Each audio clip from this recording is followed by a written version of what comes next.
Kim har namozdan keyin 33 marta subhanalloh, 33 marta alhamdulillah, 33 marta Allohu akbar desa, bu 99 ta bo'ladi.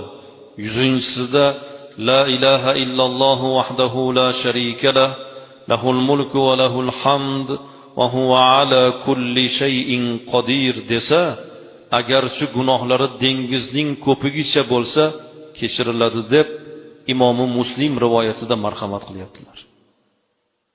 Shuni tashlab ketishyapti-ku. Tasbih. Behuda gapmi shu?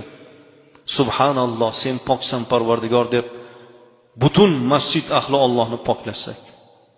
Allohu akbar, Robbim sen ulug'san deb butun masjid ahli Robbimizga takbir aytsak. Ketidan la ilaha illalloh